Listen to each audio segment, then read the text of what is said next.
সারিকা, এর ঘাড়ের পেছনের দিকে এইখানে ক্ষত আছে। এইখানে ক্ষত মানে হচ্ছে যে খুনি ওর পেছনের দিকে দাঁড়িয়েছিল। দেখো, এইখানে ছুরির ক্ষতটা আছে। তবে খুনিকে পেছনের দিকে দাঁড়িয়ে থাকতে হবে, তবেই এই আঘাতটা করতে পারবে, রাইট? হ্যাঁ স্যার, আর আমার মনে হয় ও হয়তো খুনিকে চিনতো, কারণ এই ক্ষতটা ছাড়া সারা শরীরে আর কোনো আঘাতের চিহ্ন খুঁজেই পাইনি। রাইট রাইট, সেটাও হতে পারে। তবে একটা কথা ঠিক, ও খুনিকে চিনতো বা চিনতো না, তবে একটা কথা ঠিক যে খুনি ওর পেছনে খুব কাছেই দাঁড়িয়েছিল। দেখো, এত জোরের সঙ্গে এই ছুরিটাকে ব্যবহার করা হয়েছিল যে খুব কাছেই দাঁড়িয়ে থাকতে হবে, তবেই জোরে মারতে পারবে। আর একটা কথা, এই যে ক্ষতটা আছে সেটা বলছে যে কেউ নিজের বাঁ হাতটা ব্যবহার করেছিল, কারণ যদি ডান হাত দিয়ে ছুরিটা মারা হতো তাহলে ক্ষতটা এই অ্যাঙ্গেলে হতো না। এক্ষেত্রে বাঁ হাতটা ব্যবহার করা হয়েছে। হ্যাঁ স্যার, তার মানে খুনি ডেফিনেটলি লেফট হ্যান্ডেড, তাই তো? একদম, এই খুনি লেফটি। আর দেখো, আরেকটা কথা, এত জোর দিয়ে এটা ব্যবহার করা হয়েছে, সাপোজ ধরো কোনো ডান হাতি লোক বাঁ হাতে ছুরিটা নিয়ে ব্যবহার করলে তাহলে এত জোরে আঘাতটা করা সম্ভব নয়। এটা সেই করতে পারে যে বাস্তবে একজন লেফটি নেটা। রাইট। খুনি একজন লেফটি, এটা একটা বড় ক্লু। এবার বলে দিও নাকে জনাব এসিপি সাহেবকে। আগে হ্যাঁ, প্রদ্যুম্ন সাহেব। হ্যাঁ বলো সালুকে, বলো। একটা বড় ক্লু পেয়েছি। যে ব্যক্তি এই ছুরিটা ব্যবহার করেছে সে আসলে লেফট হ্যান্ডার। থ্যাংক ইউ সালুকে। সালুকে ফোন করেছিল, বলছিল খুনি লেফট হ্যান্ডেড। স্যার, আমরা তো আগেই সবকিছু বলে দিয়েছি, তাহলে আমাদের এখানে আটকেছেন কেন? কেননা সত্যিটা এখনো জানা যায়নি। কাল রাতে আপনাদের সবার হাতে নয়নার ফোন গিয়েছিল। ঠিক করে মনে করে বলুন আর কি হয়েছিল। হয়তো আপনাদের মধ্যে কেউ ওকে দেখেছে বা শুনেছে অন্য কারোর সাথে কথা বলতে। यश বাবু, আই হোপ তোমার স্মৃতিশক্তি তো ভালো, কিছু মনে আছে তোমার? তুমি আমাদের সাহায্য করবে না? হ্যাঁ, কিন্তু আমি কাউকে তো দেখিনি। আচ্ছা, তোমার যা মনে আছে বলে দাও। আমি প্রমিস করছি যে আমাদের মধ্যে কেউ তোমাকে কিচ্ছু বলবে না। আমি কাকির রুমে তো গিয়েছিলাম, কিছুক্ষণের জন্য ফোন নিতে গেছিলাম। তারপর আমি গেম খেলছিলাম, আর আর কেউ আসছিল ওখান থেকে।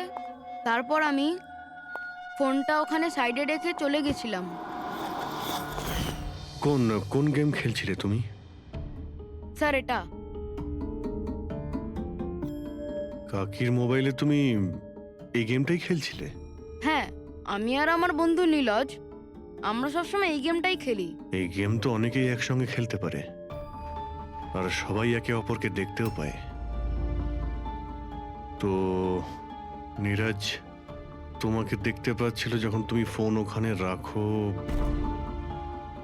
স্যার, ফোনে তো রেকর্ড হচ্ছিল, ওখানে কি হয়েছিল সেটা নীরজের ফোন থেকে জানা যেতেই পারে। ঠিক আছে, আমরা নীরজকে ডেকে নিচ্ছি, ঘাবড়াবে না। এখানে আমরা সবাই তোমার বন্ধু, শুধু কিছু জিজ্ঞেস করার আছে ইনফরমেশনের জন্য। যে গেম তোমরা খেলো না মোবাইল থেকে, সেগুলোর ব্যাপারে। যখন তুমি নিজের মোবাইলে গেম খেলছিলে তোমার বন্ধুর সাথে, তখন তুমি ওকে দেখতে পাচ্ছিলে তো? হ্যাঁ। আচ্ছা, আর একটা কথা বলো, যখন তুমি ওকে দেখতে পাচ্ছিলে তখন কি তুমি ওর পেছনে কাউকে দেখেছিলে? না, শুধু যশই ছিল। 1 মিনিট স্যার, যখন যশ ফিরে এলো না ততক্ষণ স্ক্রিন লক হয়নি। স্ক্রিন লক হয়নি মানে? স্যার, মানে গেম অ্যাক্টিভ ছিল, আর যখন গেম অ্যাক্টিভ থাকে তখন ও নিজে নিজেই স্ক্রিনশট নেয়। তাহলে তখনও নিশ্চয়ই নিয়েছে, আর প্রত্যেকটা স্ক্রিনশট ফোনে সেভ হয়ে থাকে। হ্যাঁ স্যার। দাও, তোমার ফোনটা দাও। Thank you.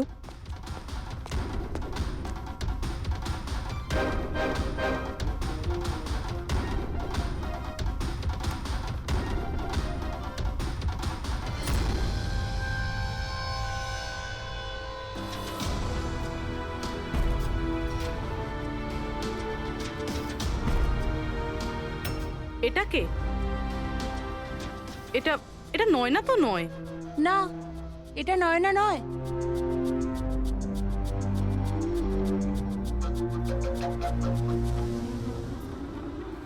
এক মিনিট পূর্বী, একটু জুম করো এর উপরে।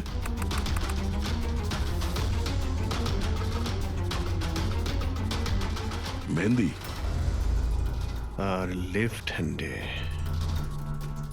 এর হাতে মেহেন্দি এইভাবে কেন রয়েছে?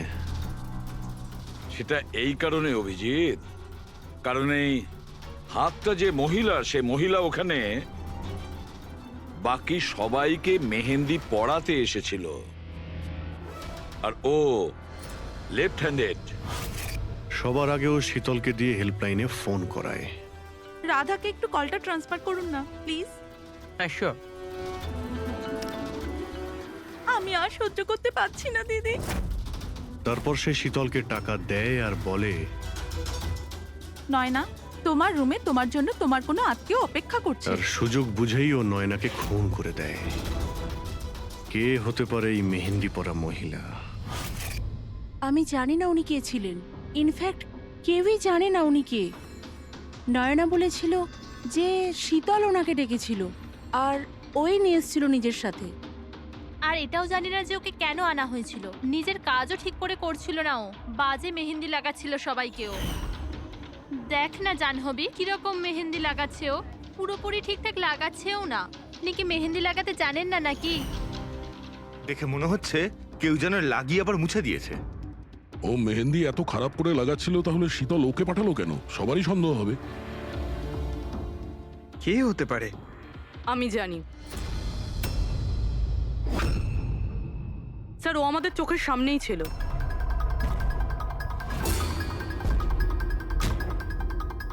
আর আমরা ওকে সন্দেহই করিনি।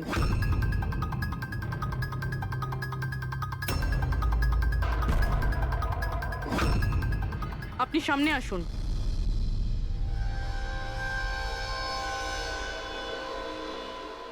আপনার বা হাতটা দেখান।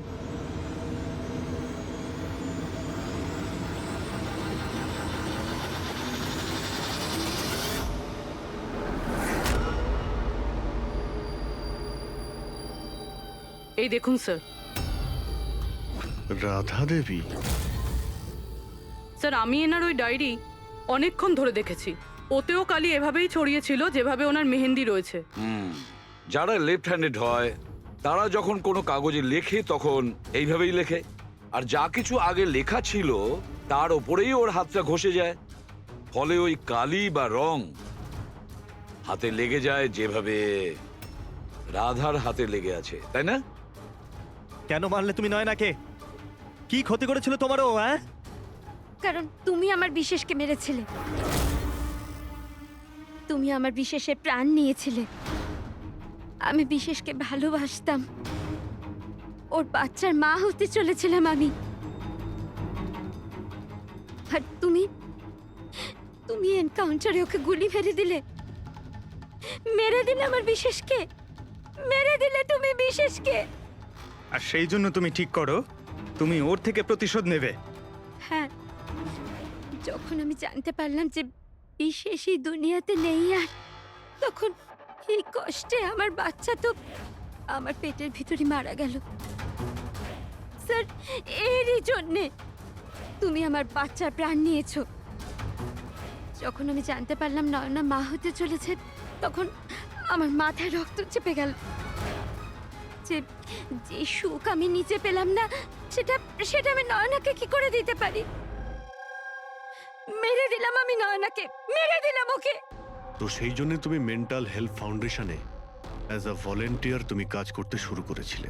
আর শীতল তোমাকে না, তুমি শীতলকে কাজ দিয়েছো নয়নার সঙ্গে বন্ধুত্ব করার জন্য। হ্যাঁ, শীতলকে আমিই পাঠিয়েছিলাম নয়নার ঘরে, যাতে ও নয়নার ঘর থেকে আমাকে ফোন করতে পারে আমার হেল্পলাইন নাম্বারে।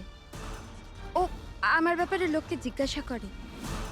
আর সাধের অনুষ্ঠানে ওই শীতলে আমাকে নয়নার ঘরে ডেকেছিল।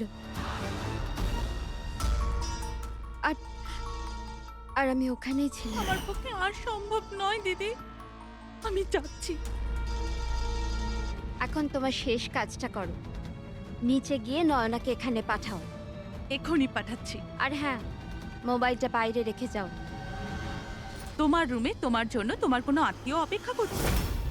ইমন তো এবার বুঝতে পারবে একলা হওয়ার যন্ত্রণা কি। এ তো হওয়ারই ছিল। একটা মায়ের থেকে তার বাচ্চাকে কেড়ে নিয়ে ও মা হতে চলেছিল। এই জন্যই আমি নয়নাকে মেরে দিয়েছি। আর তারপর চালাকি করে আপনি নিজে সিআইডির কাছে এলেন, যাতে আমাদের আপনার উপর সন্দেহ না হয় আর আমরা অন্য কাউকে সন্দেহ করি। আর যখন তুমি দেখলে যে আমরা ওকে অ্যারেস্ট করছি না, তখন তুমি শীতলকেও মেরে ফেললে সাক্ষী নির্মূল করার জন্য। রাধা, এটা কিরকম প্রতিশোধ নিয়েছো তুমি? আইন তোমাকে কোনোদিন ক্ষমা করবে না। তোমার তো কঠোর শাস্তি হবে, সারা জীবন ধরে জেলের গড়াদের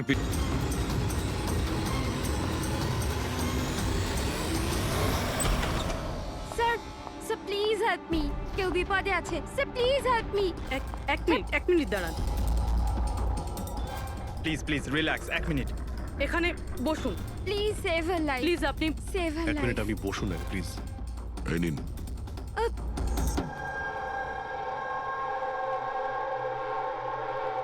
হ্যাঁ বলুন। স্যার, স্যার আমি মেন্টাল হেলথ ফাউন্ডেশনের সুইসাইড হেল্পলাইনের ভলান্টিয়ার। আচ্ছা, যারা ডিপ্রেশনে থাকে বা সুইসাইড করার চেষ্টা করে তাদের কাউন্সেলিং করি। একটা মেয়ে কি প্রবলেম কি ছিল ওর? Domestic violence sir. স্যার ওই মেয়েটা বলছিল যে ওর স্বামী ওকে নেশা করে ওকে যা তা গালাগালি দেয়, ওকে মারধর করে, আবার ওকে ভয়ও দেখায় যে ওকে প্রাণে মেরে দেবে, আর তাও কিনা ওর সার্ভিস পিস্তল দিয়ে। সার্ভিস পিস্তল? আচ্ছা, আপনি কি করে জানলেন যে ওর কাছে যে পিস্তল আছে সেটা সার্ভিস পিস্তল? স্যার এই ওয়ার্ড ওই মেয়েটাই ইউজ করেছিল, সার্ভিস পিস্তল। স্যার কোনো আর্মির বা পুলিশের লোক হবে। তা আপনি ওনাকে বললেন না যে পুলিশে কমপ্লেন করতে গিয়ে? বলেছিলাম আমি ওকে। হাসতে থাকলো, বললো পুলিশ ওকে কোনোভাবেই হেল্প করতে পারে না। আজ ও সুইসাইড করতে চলেছে। ওর পেটে 7 মাসের বাচ্চাও আছে। মাই গড। একটু আগেই ও কল করেছিল আমাকে। হ্যালো হ্যালো দিদি, দিদি আমি বলছি। হ্যাঁ, কেমন আছো তুমি? দিদি, আমি অনেক কষ্ট সহ্য করেছি। এবার আমি ডিসিশন নিয়ে নিয়েছি। এবার আমি আর ডিসিশন চেঞ্জ করব না। আমার কথা শোনো। তুমি এরকম কিচ্ছু করবে না, শুনছো তুমি? আজ আমার স্বাদের অনুষ্ঠান। আর তুমি তো জানোই সমস্ত রিলেটিভ কিছুক্ষণ বাদেই বাস ধরে সীতারা চলে যাবে, আর এই বাড়িতে আমি একদম একলা থেকে যাব ওই জানোয়ারটার সাথে। তুমি এসব কিচ্ছু করবে না, আমি তোমাকে আগেও বলেছিলাম না? প্লিজ তুমি পুলিশের কাছে যাও, পুলিশ উইল হেল্প ইউ। দিদি, তুমি তো জানো আমি পুলিশের কাছে যেতে পারবো না। আরে তুমি তোমার বাচ্চাটার কথা ভাবো। আরে তোমার পেটে একটা বাচ্চা আছে। ওর কথাই ভাবছি দিদি। আজ যদি নিজের সিদ্ধান্ত বদলে ফেলি, তাহলে 2 মাস পরে আমি নিজের সন্তানকে কোন সমাজে জন্ম দেব বলো? আমি ওকে এমন পিতা দিতে পারি না।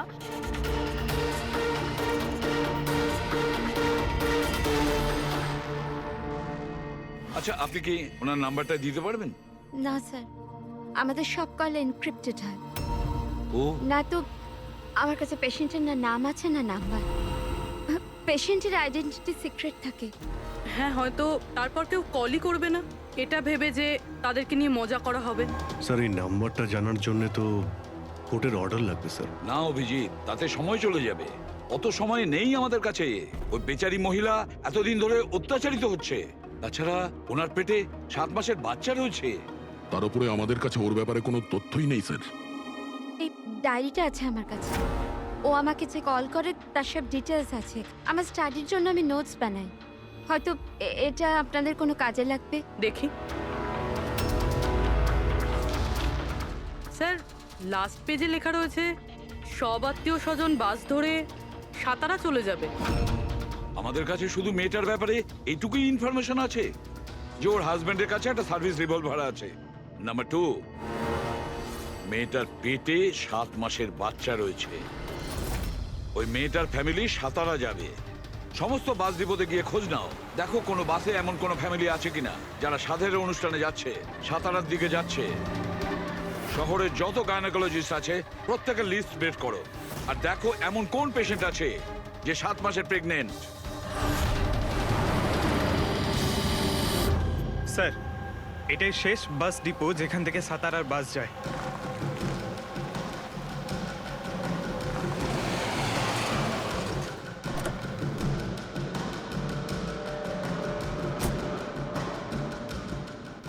দাদা শুনুন, 1 মিনিট দাঁড়া।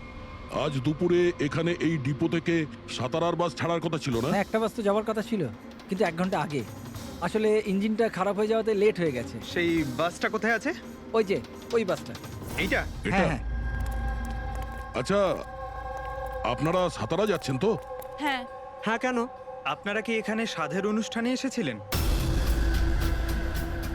হ্যাঁ, কিন্তু আপনারা কারা? দেখো, আমরা সিআইডি থেকে আসছি।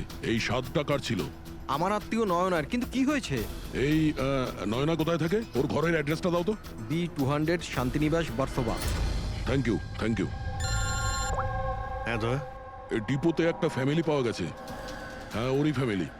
আর মেয়েটার নাম হলো নয়না। ঠিকানা হলো B200 শান্তিনিবাস বার্সোবা। আচ্ছা, তাই নাকি? ভাই, গাইনোকোলজিস্ট আমাদের এই অ্যাড্রেসে দিয়েছেন। তুমি ওখানে পৌঁছো, আমরা ওখানেই যাচ্ছি। ঠিক আছে, আমরা পৌঁছাচ্ছি। ওকে। বার্সোবা।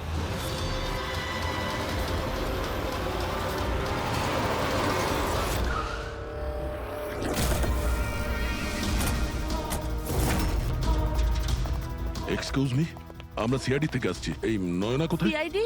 হ্যাঁ। স্যার, ওপরে গিয়ে ডান দিকে। কিন্তু কি হয়েছে? কি হয়েছে স্যার?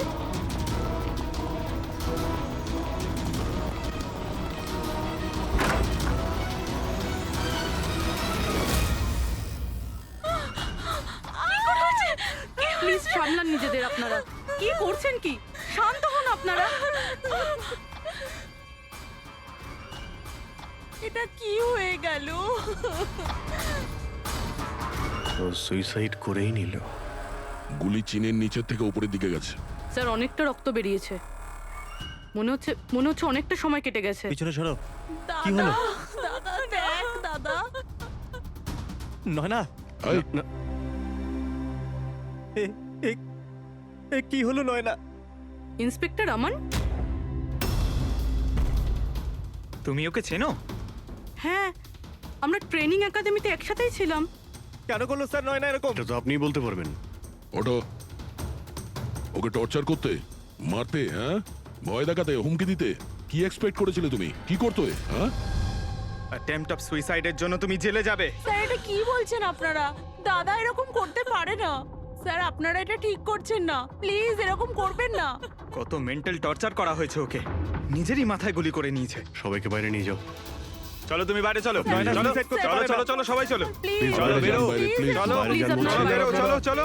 শান্ত হন। আপনিও যান। চলুন চলুন। সেটাই হলো যেটা ওই গাইনোকোলজিস্ট বলেছিলেন। সুইসাইড করেই ফেললো। বডিটাকে ফরেন্সিক ল্যাবে পাঠিয়ে দিই, আর এসিপি স্যারকে ইনফর্ম করে দিই যে ওকে আমরা বাঁচাতে পারিনি।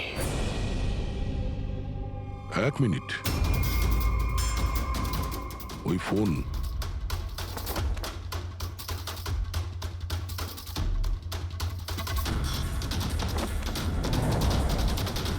কিন্তু কোথায় যেতে পারে?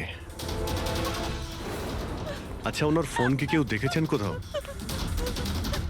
আপনি জানেন? কেউ দেখেছেন কি? হ্যাঁ, স্যার, আমি ফোন করছি ওর নাম্বারে।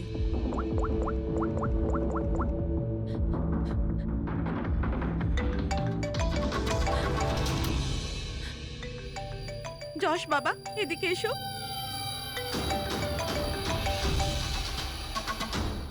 ফোন তোমার কাছে দাও।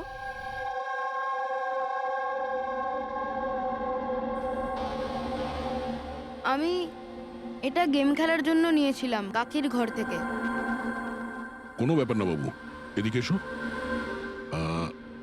বাবু, একটু মনে করে বলো, যখন তুমি ফোন নিতে এখানে এসেছিলে তখন কি দেখেছিলে তুমি?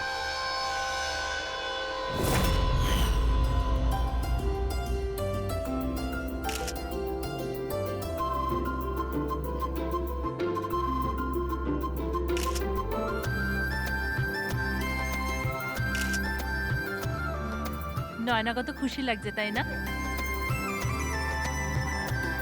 কাকি আমার সাথে মোবাইলে গেম খেলবে? গেম? এখন এখন তো এত লোকজন আছেন আর আমার ফোনটাও আমার ঘরেই পড়ে আছে, তো এখন তো খেলতে পারবো না, কিন্তু পরে খেললে হবে। হ্যাঁ। এখন না, তুমি গিয়ে ফ্রেন্ডসদের সাথে খেলো, ওকে? ঠিক আছে। যাও। আরে দাদা, বৌদির সাথে গিয়ে ফটো তুল না। হ্যাঁ আমি যাচ্ছি।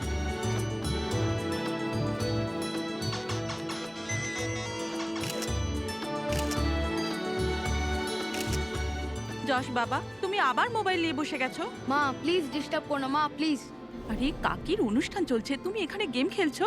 হ্যাঁ আর কিছুক্ষণ কিছুক্ষণ। আরে please, বাবা, please। কাকির খারাপ লাগবে, চলো শোনা, চলো। আরে মা, কোনো মা নয়, অনেক গেম খেলেছো, আর ফোন নয়। কাকি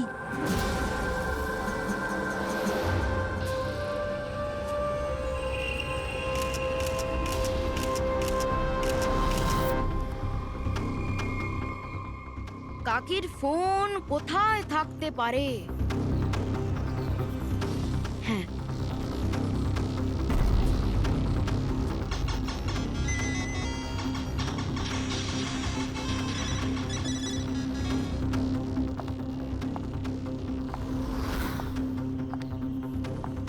কাকি চলে এসছে।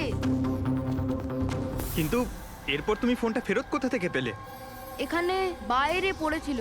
থ্যাংক ইউ বাবু, তুমি আমাদের অনেক সাহায্য করলে।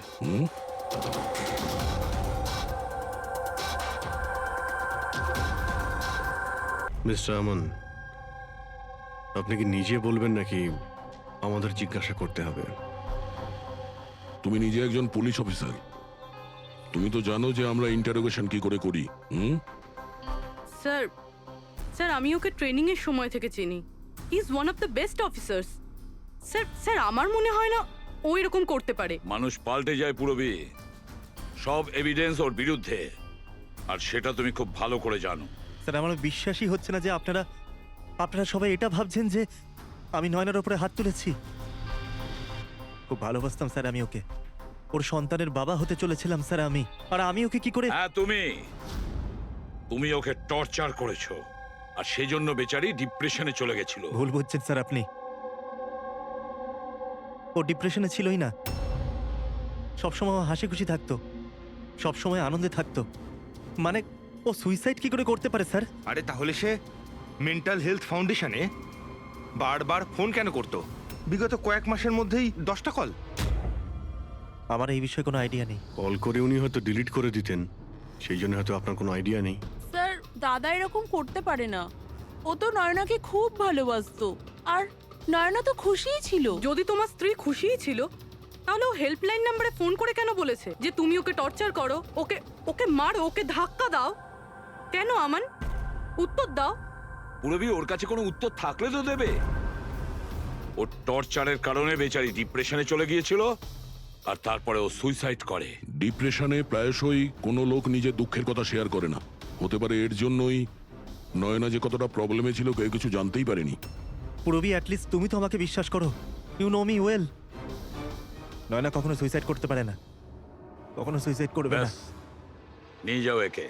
চলো। আপনি আমার কথাটা তো শুনুন, নয়না কখনো সুইসাইড করতে পারে না। চলো স্যার আমার কথাটা চলো, শুনুন স্যার, চলো। নয়না সুইসাইড করেনি স্যার, আমার কথাটা শুনুন স্যার একবার।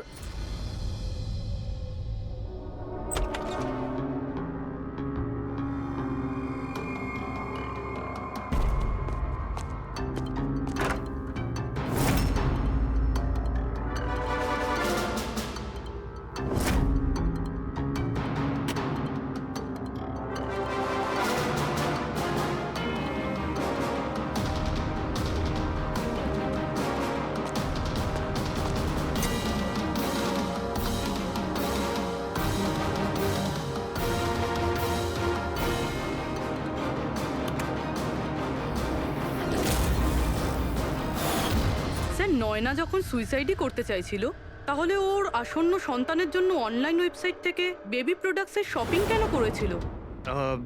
যাতে কারোর সন্দেহ না হয়। হতে পারে, কিন্তু স্যার আমার মনে হয় এটা একটু আশ্চর্য ব্যাপার স্যার। পুরো ব্যাপারটাই আশ্চর্য। তো আপনার মনে হচ্ছে যে আমার আর ভূমি এরা সত্যি বলছে? সেটা তো জানাই যাবে অভিজিৎ, কিন্তু তার আগে ওই সাতভক্ষণ অনুষ্ঠানে নয়নার যত কাছের লোক ছিল ওদের সবাইকে ডাকো। নয়নার সাথে আপনার সম্পর্ক কেমন ছিল? হ্যাঁ স্যার, খুব ভালো ছিল আর খুব ভালো মেয়ে ছিল, সব সময় খুশি থাকতো। তাহলে আপনারও কি মনে হয়েছে যে ওর সঙ্গে কোনো গন্ডগোল হচ্ছে বা কোনো সমস্যা হয়েছে? আমরা অনেক কথা বলতাম, কিন্তু কখনো মনে হয়নি যে ওর হাজবেন্ডের সাথে বা বিয়ে নিয়ে কোনো প্রবলেম ছিল। শোনো বাবা, তোমার তোমার কাকিমাকে কেমন লাগতো? ভালোবাসতেন তোমায়? হ্যাঁ, কাকি আমাদের বাচ্চাদের খুব ভালোবাসতো আর আমাকেও খুব ভালোবাসতো। উনি ওনার ফোনে আমায় গেমও ইনস্টল করতে দিয়েছিল। আচ্ছা, কাকিমা কখনো তোমাকে এমন কোনো কথা বলেছিল, যেমন ওনার তোমার কাকার সাথে কোনো ঝগড়া হয়েছে অথবা ঝামেলা হয়েছে, এরকম কিছু? না, কাকি প্রেগনেন্ট ছিল তো, তাই জন্য উনি তাড়াতাড়ি রেগে যেতেন। আর মাই আমায় বলেছিল যে আমি যেন ওনাকে বিরক্ত না করি। আচ্ছা, নয়নার ব্যবহারে আপনার মানে কোনো সন্দেহ হয়েছিল? না, একদমই না। ও তো খুব খুশি ছিল, পুজোতে ফাংশনে ডান্সও করেছিল। ইনফ্যাক্ট অনেক বেশি এক্সাইটেড ছিল নিজের ফটোশুট নিয়ে। আর কোনো ছবি আছে? স্যার, নয়না যতগুলো ফটো সব এর মধ্যেই আছে। ঠিক আছে, এগুলো আমরা রেখে দিচ্ছি। এখন আপনি আসতে পারেন। Thank you very much. Thank you sir. Sir, সবকিছু শোনার পরে আমার তো মনে হচ্ছে যে এ এমন সত্যি কথাই বলছে। ওর ওয়াইফ যদি এত আনন্দেই থাকে তাহলে সুইসাইড কেন করতে গেল? সেটাই তো, সুইসাইড কেন করবে? গোলমাল আছে অভিজিৎ, কিছু না কিছু গোলমাল আছে। রাধার যে কটা ইনফরমেশন দেওয়ার ছিল সব দিয়ে দিয়েছে, তবু বুঝতে পারছি। একটা কাজ করো, ওই মেন্টাল হেলথ ফাউন্ডেশনে গিয়ে ওই নয়নার ব্যাপারে যা কিছু জানতে পারবে বের করে নিয়ে এসো। ওখানকার অপারেটরদের সঙ্গেও কথা বলো, খুঁটিয়ে খুঁটিয়ে ইনফরমেশন বের করো। হয়তো এমন কোনো কথা ও জানতো নয়নার ব্যাপারে যেটা আমাদের কাজে লাগবে।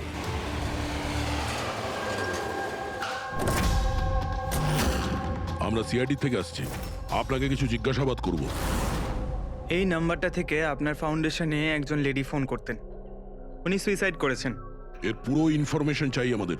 কবে কল করেছিল, কতবার করেছিল, কখন করেছিল, পুরো ডিটেল। আমি এক্ষুনি চেক করছি।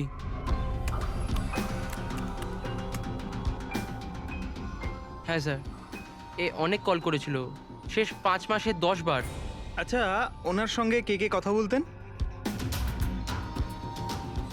অ্যাকচুয়ালি স্যার, এনার সমস্ত কল রাধা ম্যাম হ্যান্ডেল করতেন, আর উনি এখানে ভলেন্টিয়ার। যখন এনার ফার্স্ট কল এসেছিল তখনও রাধা ম্যামেরই এখানে শিফট ছিল, আর তারপর উনি যখনই এখানে ফোন করেন বলেন রাধা ম্যামের সাথে কথা আছে।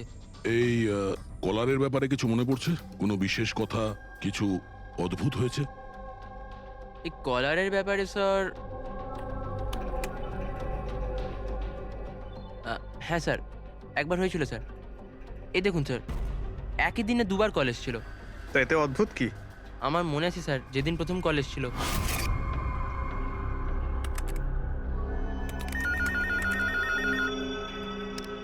Hello, how may I help you? Hello, আমি রাধা ম্যাডামের সাথে কথা বলতে চাই। হ্যাঁ, শিওর। হ্যালো রাধা ম্যাম, আপনার জন্য কল। কিছুক্ষণ বাদে ওই নাম্বারটা থেকে আবার কল এসেছিল। Hello, how may I help you? Hello, আমি নয়না বলছি। আর কিছুক্ষণ আগে আমার নাম্বার থেকে আপনার কাছে কল এসেছিল আর 7 মিনিট কথাও হয়েছে। আপনি প্লিজ আমাকে বলবেন আপনি কোথা থেকে বলছেন? ম্যাম, এটা মেন্টাল হেলথ ফাউন্ডেশনের হেল্পলাইন নাম্বার। আমরা সেই সমস্ত মানুষের হেল্প করি যারা ডিপ্রেশনে পড়ে সুইসাইড করার চেষ্টা করে। What? Suicide helpline? Yes ma'am. অন্য কলাররা স্যার নিজের নাম কখনোই বলে না, কিন্তু ইনি প্রথমে নিজে থেকেই বলে দিলেন। স্যার, নয়না নিজের নাম কখনো রাধাকে বলেনি, তাহলে ও হঠাৎ করে বলতে যাবে কেন? আমরা এই নম্বরের কল হিস্ট্রিটা চাই। 1 মাস আগে নয়নার ফোন থেকে কেউ একজন হেল্পলাইনে ফোন করেছিল, আর এই হলো তার রেকর্ড।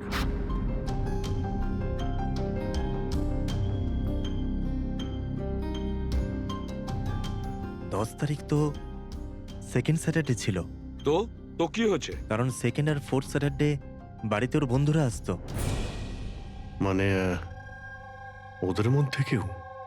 এই এই দুটো কল তো দুপুরে দেখাচ্ছে। হ্যাঁ, ওর সমস্ত বন্ধুরা দুপুরেই আসতো। কতজন আসতো? তা প্রায় 8-10 জন। আচ্ছা, তুমি কি নয়নার সব বন্ধুদের চেনো? সবাইকে তো নয়, কিন্তু অনেককেই চিনতাম।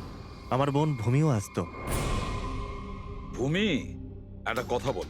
গত মাসে যখন তুমি ওর বাড়িতে গিয়েছিলে দেখা করতে, তখন এমন কিছু হয়েছিল? মানে আমি বলতে চাইছি, অদ্ভুত কোনো ঘটনা বা সেরকম কিছু নিজেদের মধ্যে বা কোনো খেলার সময় কিছু মনে আছে? না স্যার, এরকম তো কিছুই হয়নি। আমরা প্রতিবারের মতো যেমন খেলতাম সেরকমই খেলছিলাম। আর নয়না, ওকে দেখে কিছু কিছু ডাউট হয়েছিল? স্যার, নয়না তো খুশিই ছিল, ইনফ্যাক্ট মজা করছিল। হ্যাঁ, কিন্তু কিছুক্ষণ পর জানি না একদম সিরিয়াস হয়ে গেছিল, চিন্তিত লাগছিল। জানি না ওর কি হয়েছিল। 5151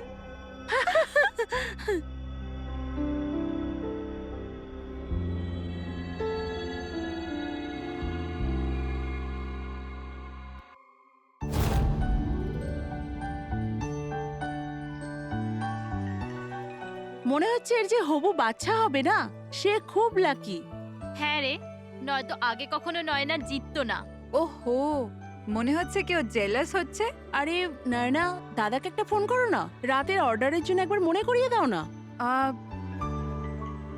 ফোন কোথায় আমার? আরে একটা কাজ করো, নাও আমার ফোন থেকে কথা বলো। হ্যালো, বিকেলে না প্লিজ খাবার অর্ডার করে দিও। না না, শুধু এটাই মনে করানোর ছিল। এই নাও, কিন্তু আমার ফোন কোথায়? আর আমি বুঝতে পারছি না, এখানেই রেখেছিলাম। নয়না, ওই যে তোমার ফোন ওখানে টেবিলের উপর। ওখানে কে রাখলো? আমি তো ওখানে তুই ফোন রেখেছিস রাখিনি। হয়তো। না यार, আমার মনে আছে আমি রাখিনি।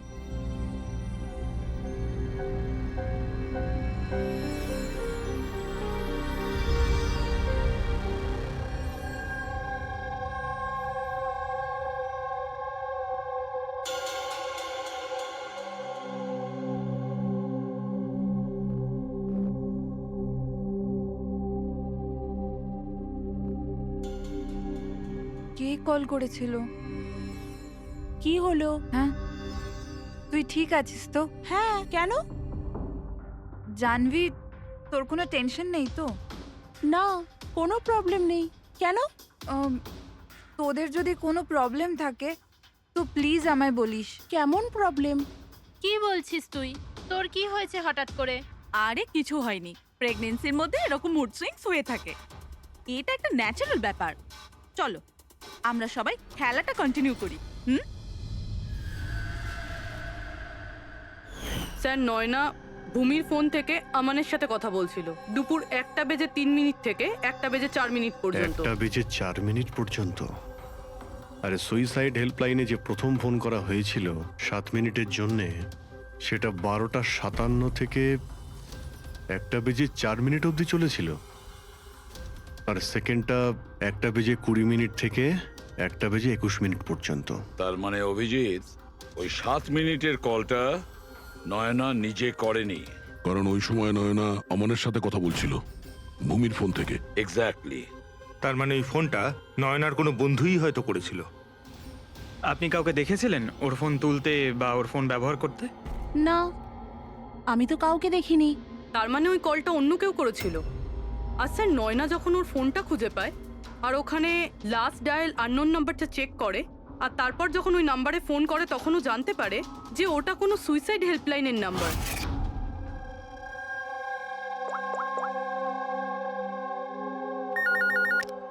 Hello, how may I help you? Hello, আমি নয়না বলছি। কিছুক্ষণ আগে আমার নাম্বার থেকে আপনার কাছে কল এসেছিল আর 7 মিনিট কথাও হয়েছে। আপনি প্লিজ আমাকে বলবেন আপনি কোথা থেকে বলছেন? ম্যাম, এটা মেন্টাল হেলথ ফাউন্ডেশনের হেল্পলাইন নাম্বার। আমরা সেই সমস্ত মানুষের হেল্প করি যারা ডিপ্রেশনে পড়ে সুইসাইড করার চেষ্টা করে। হোয়াট? Suicide helpline? এটা জানতে পেরে ও চিন্তায় পড়ে যায় আর ভাবতে আরম্ভ করে সুইসাইড কে করতে চায়। স্যার এই ফোন কলটা নয়না যদি না করে তাহলে এটাও তো হতে পারে যে আগে যে সমস্ত কলগুলো করা হয়েছে সেটা নয়না করেনি, অন্য কেউ করেছে। ভূমি, তুমি ওই গেম খেলার সময় ডায়েরি রাখো তো, মানে স্কোর নোট করো তো প্রত্যেকটা খেলার? ব্যাস ওই ডায়েরিটা আমার চাই। Okay sir. আর এই যে প্রত্যেক সেশনে 4টে নাম রয়েছে যারা সব সময় থাকে, ভূমি, পারুল, জাহ্নবী আর শীতল।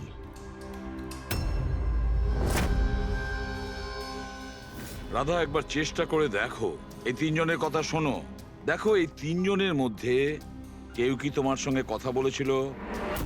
আমি এসব কেন করব? আমি আমার লাইফে খুব খুশি।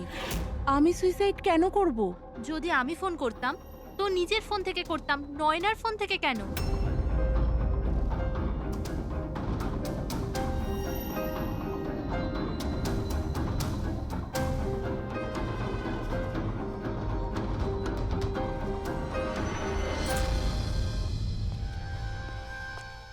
স্যার, স্যার এই তিনজনের মধ্যে কারুর আওয়াজ নয়। স্যার, হ্যাঁ। এই তিনজন তো না বলছে, শুধু শীতল বাকি আছে। ওর ব্যাপারে কিছু জানতেই পারছি না। কিছু জানতে পারোনি মানে কি বলতে চাইছো? স্যার, এই তিনজনের মধ্যে কেউ শীতলকে চেনেই না। জাহ্নবী বলল শীতলের সাথে নয়নার গাইনোকোলজিস্টের চেম্বারে দেখা হয়েছিল, আর ওখানে ওদের বন্ধুত্ব হয়ে যায়। শীতলকে এদের মধ্যে কেউই পার্সোনালি চেনে না। কোনো ব্যাপার না, ওই তিনজনের হেল্প নিচ্ছি আমরা। এবার শীতলের স্কেচ করাবো আমরা, তারপরে দেখবো।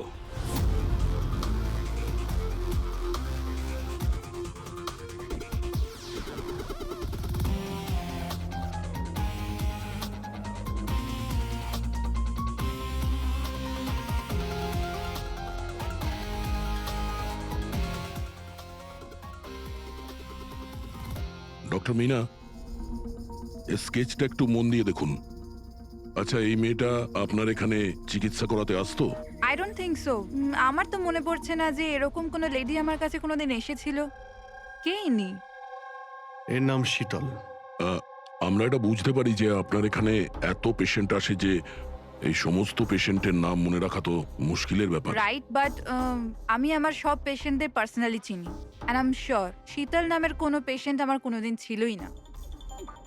আচ্ছা, এই যে আপনার ক্লিনিকে সিসিটিভি ক্যামেরা লাগানো রয়েছে, এর ফুটেজ আমরা পেতে পারি?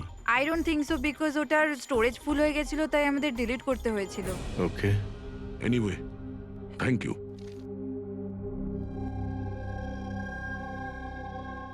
মনে হচ্ছে এই শীতল কোনোদিন পেশেন্ট ছিলই না, শুধুমাত্র নয়নার সঙ্গে বন্ধুত্ব করার জন্য এসেছিল এখানে। ওর প্ল্যান ছিল নয়নার সঙ্গে বন্ধুত্ব করে ওর বাড়িতে ঢোকার।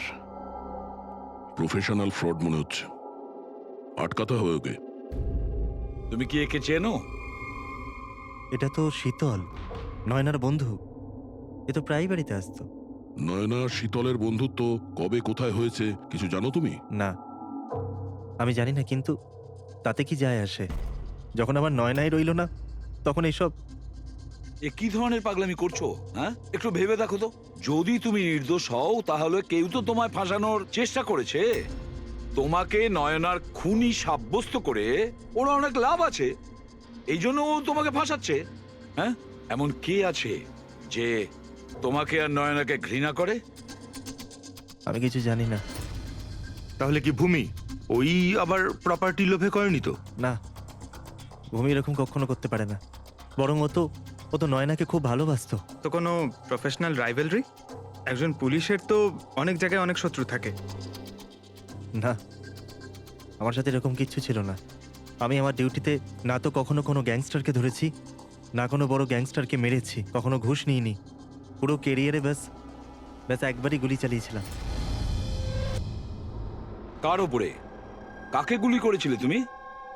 ছোটখাটো ফ্রড ছিল স্যার, বিশেষ। ওকে অ্যারেস্ট করতে গেছিলাম, তখনই গুলি চলে গেছিল।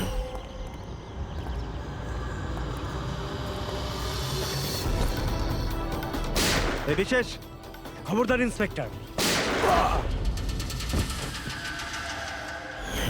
হয়তো এই লোকটারই কোনো ভাই বা আত্মীয় প্রতিশোধ নেওয়ার জন্য এসব করেছে। না, যখন আমরা ওকে অ্যারেস্ট করতে গেছিলাম তো ওর কোথাও কোনো পরিবার ছিল না, হয়তো অনাথ ছিল।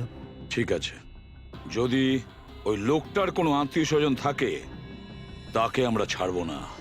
স্যার আমান ঠিক বলছিল, ওই লোকটার নিজের বলতে কেউ নেই, ফ্যামিলি, স্ত্রী, বাচ্চা কেউ না। তাহলে এর প্রতিশোধ কে নিচ্ছে? বাড়ির লোক নয়, কোনো বন্ধু হতে পারে। বন্ধুরা হয়তো প্রতিশোধ নিয়েছে। বন্ধুত্বের জন্য কে আজকাল নিজের প্রাণের ঝুঁকি নেয় স্যার? এসব তো শুধু গল্পের বইতেই দেখা যায়। নন্টে ফন্টে, হাবলু ঘাবলু, এখন এখন এসব কোথায় স্যার? এটা কি? স্যার একটা স্টোরের চুরির ঘটনায় বিশেষের সাথে আরও একটা নাম আছে, রেখা। রেখা? দুজনে মিলে অনেক চুরি করেছে। এদের ফটো দেয়নি কেন? স্যার এরা তো ছদ্মবেশে চুরি করতো, হয়তো এই জন্যে। আর যখন বিশেষ মারা যায় তখন হয়তো এই জুটিটা ভেঙে যায় আর এই রেখা একা হয়ে যায়। রেখা? আমি জানি এই রেখা কে। স্যার আমাদের ইনফর্মার এই বাড়িটার অ্যাড্রেসে দিয়েছিল।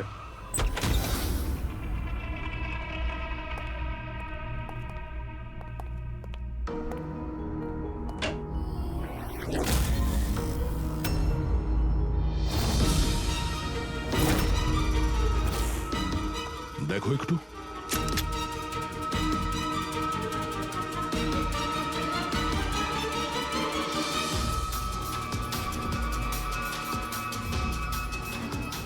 স্যার মারা গেছে। একটু উল্টা ওকে। শীতল? আমাদের সন্দেহ ঠিকই ছিল, শীতলই রেখা। কিন্তু স্যার আমরা তো ভাবছিলাম যে সব শীতল করছে। পঙ্কজ, অন্য কেউ আছে এর পেছনে। ও জানতে পেরে গেছিল যে আমরা শীতলের কাছে যে কোনোভাবেই হোক পৌঁছে যাব।